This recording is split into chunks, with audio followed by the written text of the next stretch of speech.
Hello, everyone, and welcome to City Beat. I'm your host, Nancy Byrne, and we're coming to you from the beautiful Las Vegas City Hall. You know, so many of us in this community are saying the words 1 year with a great deal of sadness, pain, and yes, even some anger. Of course, I'm referring to the dark 1 year anniversary of 58 people losing their lives at the Route 91 concert. But just as we came together then to help each other heal, we're coming together now. There were so many tributes and ceremonies. We'd like to start by taking you to one held October 1st in the evening at the Community Healing Garden.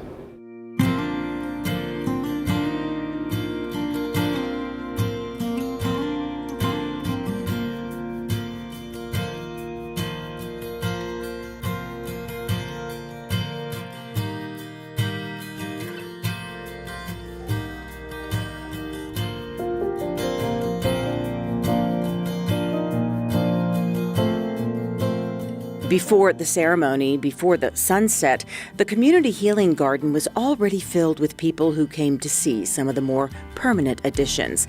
The Remembrance Wall, the calming water feature, the set of sculptured wings, and so much more. But those who came were not only here to see this garden continue to evolve into a place of peace, hope, and remembrance.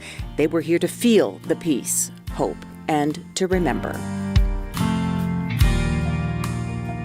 As the sun began to set, this phenomenon appeared in the sky.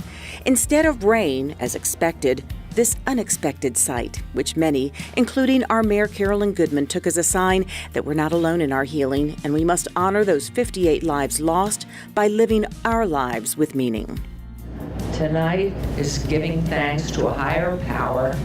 We know it was to rain. We saw the sign in the sky.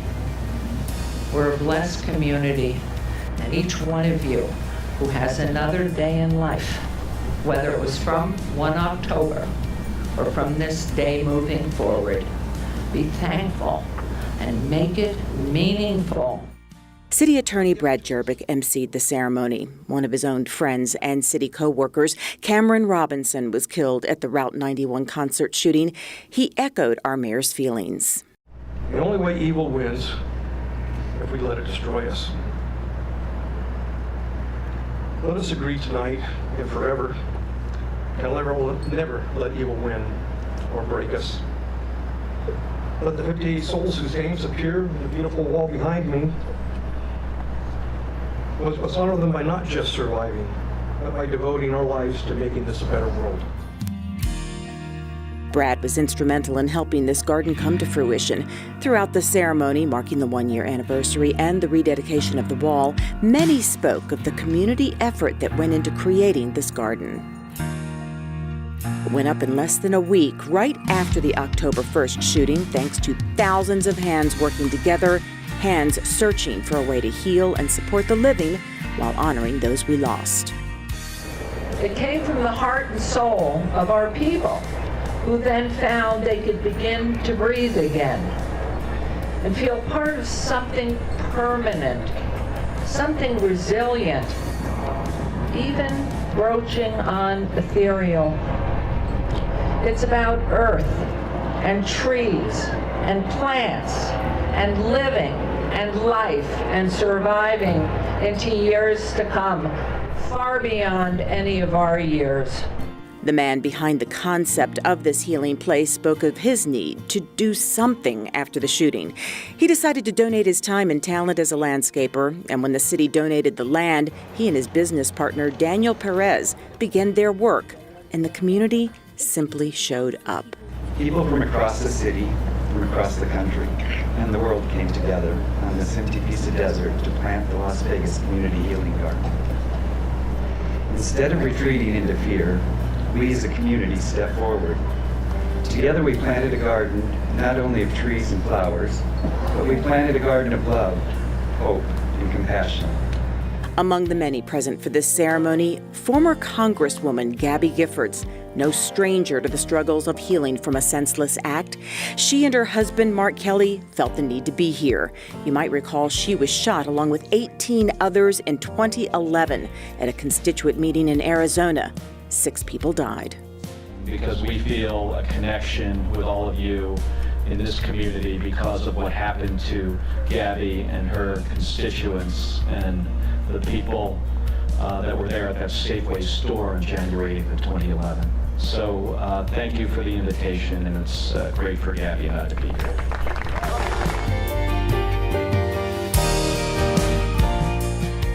The evening ended with white roses being left at the wall by Mayor Carolyn Goodman, Governor Brian Sandoval, and many others, including some who traveled far to be here to remember and honor the 58 who could not. Oh, well, God, isn't that term healing garden just the most appropriate term ever? This is such a soothing place that just identifies each one of the people, just a place for everybody to come and remember each one of the victims and their families, and just a tree and rocks and plenty of items that have been left for each person. It's just such an honor. Could be anywhere, but we're here because 58 aren't. You know, we're here for them.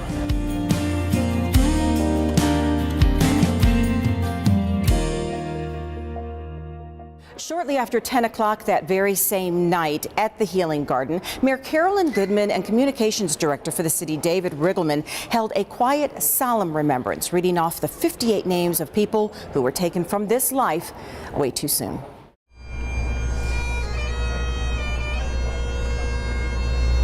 Schwanbeck, 61. Bullhead City, Arizona. Angela Gomez, 20, Riverside, California. Austin Davis, 29, Riverside, California. Jennifer Irvine, 42, San Diego, California. Charleston Hatfield, 34, Henderson, Nevada.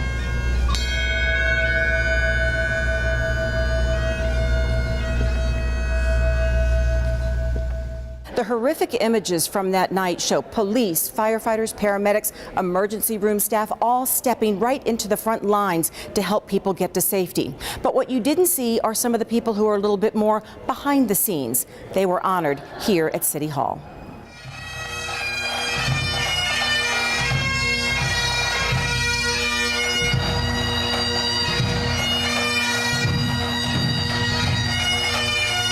The Unified Honor Guard from Las Vegas Fire and Rescue and the city's Department of Public Safety kicked off a very moving ceremony honoring uniformed first responders in Las Vegas who were called into action during or immediately following the shooting of October 1st. The Route 91 concert went from a time where people were enjoying music one moment and the next moment fighting for their lives. 58 people were shot and killed. About 500 wounded. It turned out to be the worst mass shooting in our nation's history, and it happened right here in our city.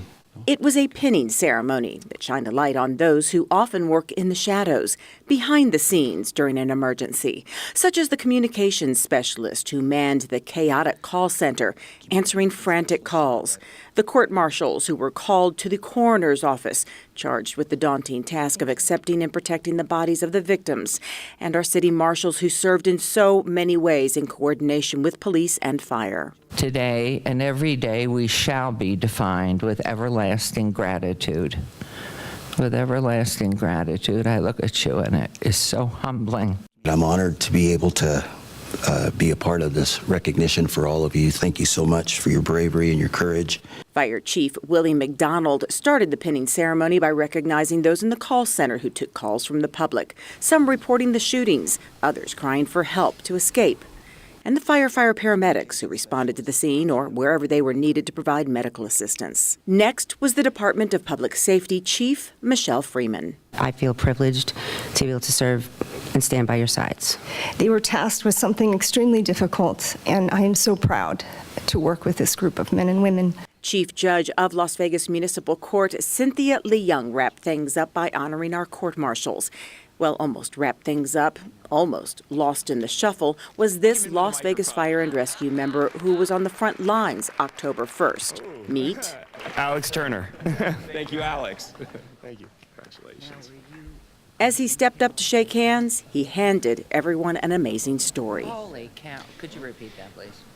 October 1st was Alex's first day on duty. So how about that for a first day of work?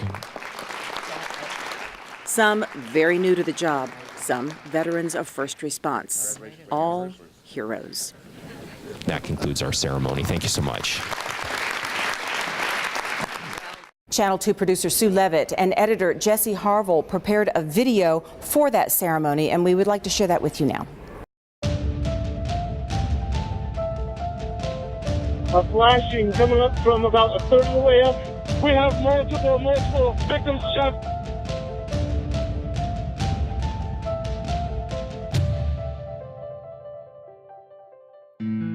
Our folks responded amazingly.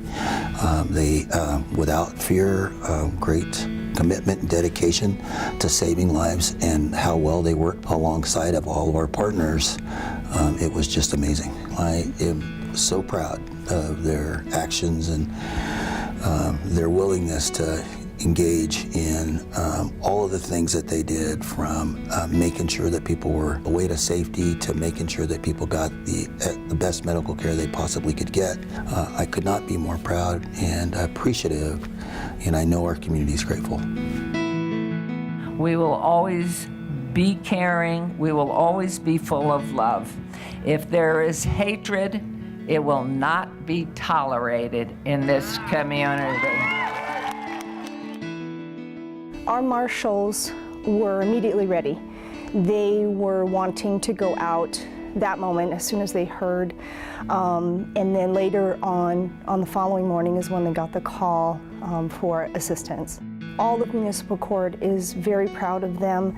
I look at work as an extended family, and I'm grateful that we have this level of dedication. Because of the actions of the marshals and the communication specialists and the corrections officers and all of the people that offered support for one another during this time, and the continuance of that support is just incredibly encouraging, and it brings you just to a place that with a tragedy comes with the love. Love one another, know we're here for one another, know we're here to make sure that our community is the safest, best community that we have, and no matter whom we have to assist along the way, we'll be there for one another, and I'm incredibly proud and could never ever ask for a better work family. We are going to take a short break now, and when we come back, we're going to switch gears and continue on with our regular City Beat programming. Stay with us.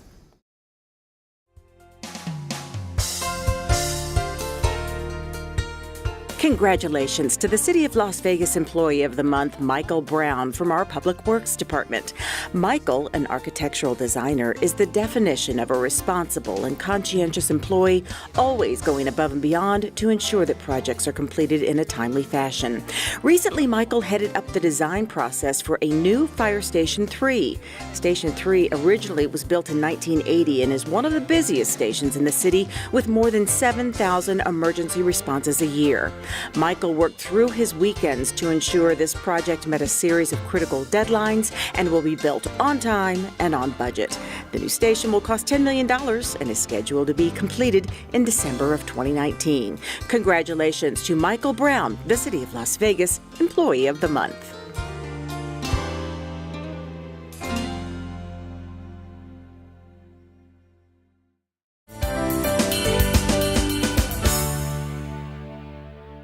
Welcome back to City Beat from the Las Vegas City Hall. You know, with all the great new businesses, restaurants, and entertainment venues opening up in Las Vegas, it's hard to believe that people would celebrate groundbreaking on a couple of parking garages. Well, there's a lot more to it, as you're about to find out at Symphony Park.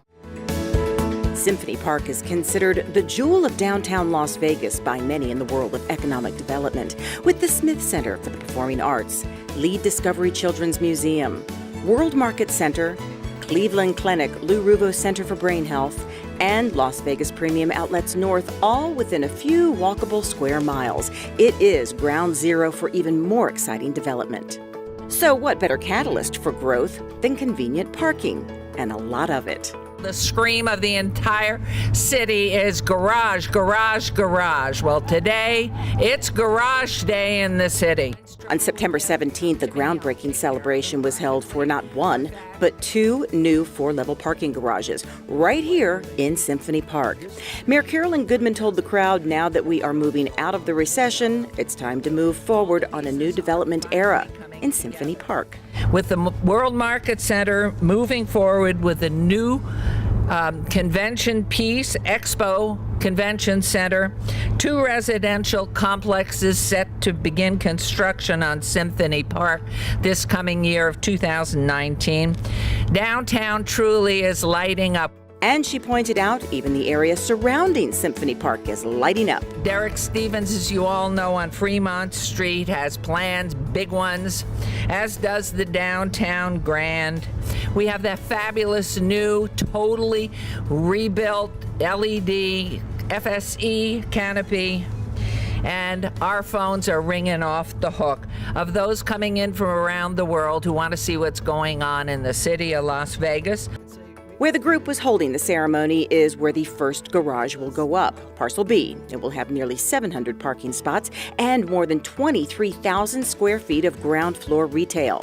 To the east of this area is Parcel L. That garage will hold nearly 570 spaces and nearly 6,000 square feet of retail space. Both will be up and running by September of 2019. Councilman Cedric Creer represents this area of the city and says the garages are sure to spawn new development. And I'm probably most excited about the nearly 30,000 square feet of ground floor retail that these garages are going to house. And our city is growing so much, we're busting at the seams, but we are not developing without a plan.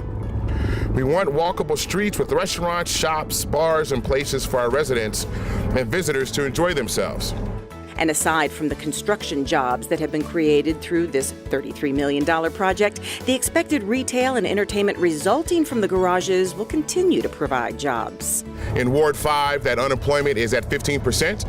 Around the city, it's about 5%, so we're 3 times the average of more jobs that unemployment that are in place. We're launching a project called Ward 5 Works, and Ward 5 is going to be working. 1, 2, 3. So, with the turning of this symbolic dirt, the city is turning the corner on a new era of development in the heart of the city. The larger garage there on Parcel B is expected to be completed August of 2019, the other one about a month later. You know, so many success stories in the city of Las Vegas are the result of public-private partnerships with the city of Las Vegas, local philanthropists and nonprofits. Well, to encourage more such collaborations, a new program was just kicked off by the city of Las Vegas, similar to ones found in Philadelphia and Los Angeles. It was kicked off at our Strong Start School on Alta. Gathering in front of this Strong Start School, city leaders and many community partners from the nonprofit and charitable organizations in Las Vegas celebrated the kickoff of a new initiative to promote higher quality of life for all who call Las Vegas home. It's called the Mayor's Fund for Las Vegas Life. Life stands for livability, innovation, future, and education. And just to make you all feel very comfortable, the funds that we receive are being managed by the Nevada Community Foundation, which is a 501c3 nonprofit charitable organization that keeps good records. City Manager Scott Adams elaborated just a bit on some of the areas where the funds will be utilized. One of the areas that we're going to focus on is the Courtyard Campus for Ending Homelessness. We're also going to look at the Las Vegas Book Festival, public art, and youth sports. In the area of innovation, we're going to be looking at our Connect Home program for equitable internet access, sustainability, technology, renewable energy, and transportation. The city is working with the Moonridge Group, Give Better Group, and the Nevada Community Foundation. So the city is not the sole decision maker when it comes to distributing the funds that come in. Approximately $250,000 has been raised so far, with pledges being made at the kickoff event. I will commit to you that these funds will be responsibly managed and will have incredible oversight to make sure that the funds go where they're directed. And then at the end, we're going to look hard at measuring the outcomes of where we invest to ensure that we're producing the results that we said that we're going to direct those funds for. For more information, go to mayorsfundlv.org. We want to tell you about another partnership between the city and local businesses. This one focuses on our future. It's called Strong Future.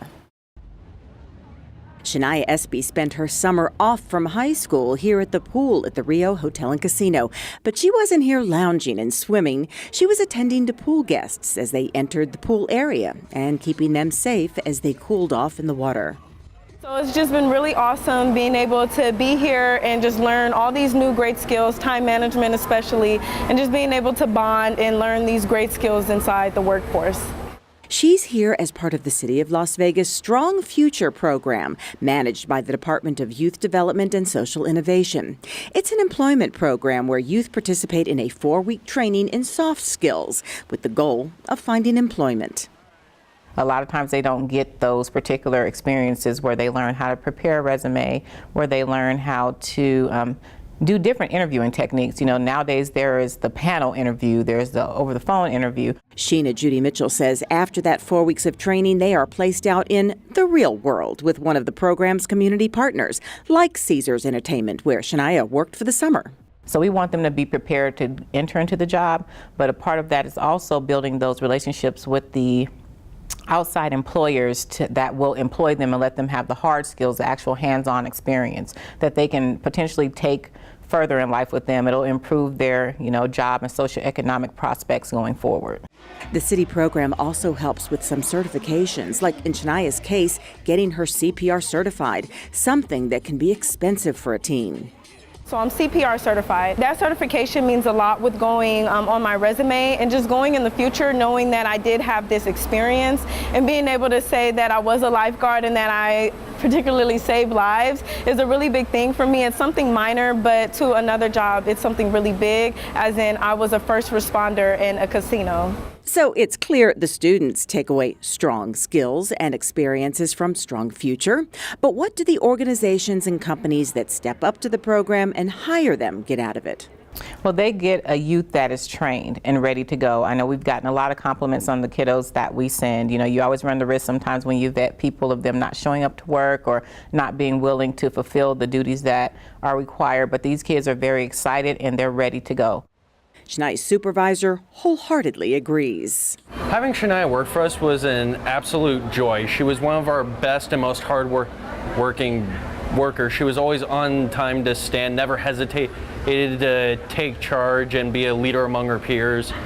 She never hesitated to help other people, like guests, whenever they had questions. She was always Johnny on the spot with an answer. Because of the success of the program in its very first year, Sheena says the city's Department of Youth Development and Social Innovation is looking to grow it. We received 240 applications and interests from youth across the valley. 207 of those youth were placed at various job sites within the city of Las Vegas. Caesars Entertainment was a big partner of ours, Boyd Gaming, MGM Resorts. The city of Las Vegas, of course, one of our prized partners, and we had Starbucks, Krispy Kreme, just many businesses that were willing to give our youth interviews and a chance to come and work for them. But we definitely want to get on board with maybe some of the local unions here, look into some pre-apprenticeship programs for our kiddos. So if anybody's out there and they see this, we would definitely implore you to, look into Strong Future. You can set up a meeting with us. We can talk about how their services and what we have to offer align. So your next employee of the month could just be a phone call away. Give Strong Future a call at 702-229-4075. It helps those who want to succeed in life get a great start. It helps local businesses get top-notch workers, and it puts our future as a strong community in good hands. I would say these young people are emerging workforce, so we have to have people in these positions that are capable. So hiring them gives them that opportunity to develop so that when we all sit back and retire, we have a capable workforce of people able to serve us. You know, there are a lot of great places in the city to go check out some beautiful art and to do so for free. One of those places is right here in the lobby of City Hall, otherwise known as the Grand Gallery. Our Office of Cultural Affairs does an outstanding job of finding unique art and then rotating the exhibits throughout the year. Right now, there's an exhibit of ceramics featuring Hispanic Heritage Month.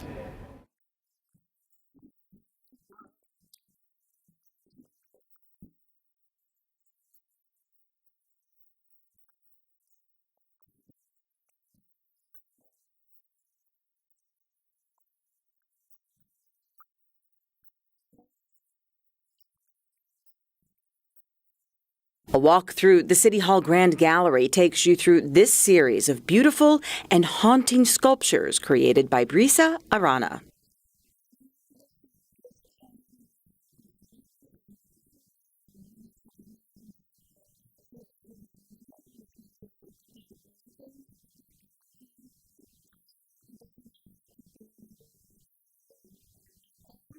Brisa says there may not be a theme here, but all the pieces do represent her vision of the world and the way she and many of her ancestors see life and death.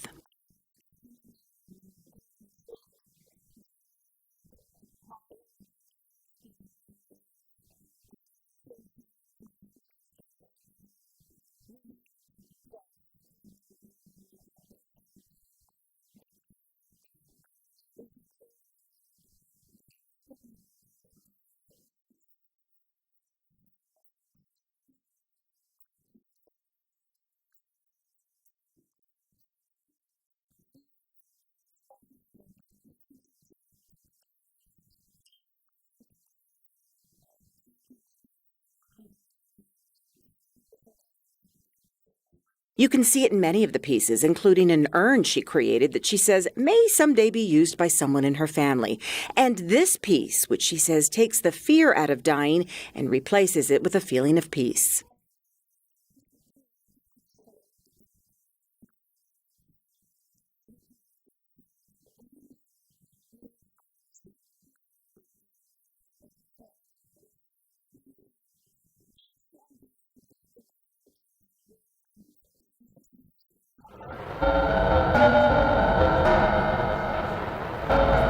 As for her views on life, there is also representation of how she believes in life beyond our planet and how we are all somehow intertwined.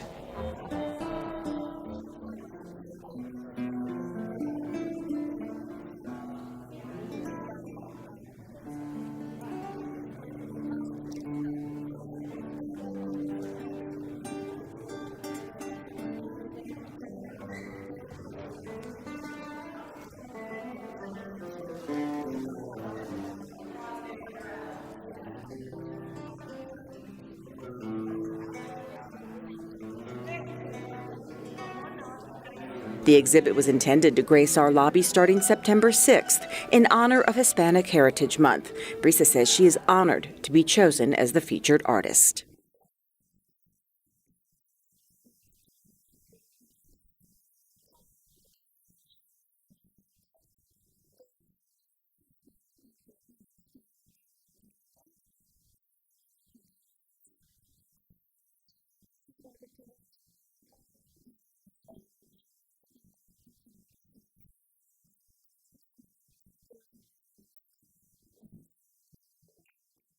This exhibit will be here through November 16th. For more information on this exhibit and everything arts and culture in our city, just go to artslasvegas.org or call 229-ARTS. Well, that does it for another edition of City Beat. We'd like to say goodbye, but we also want to tell everyone that we are Vegas strong. And even though we will never forget October 1st, 2017, we can still be together as a community. Thanks for joining us. We'll see you for the next City Beat.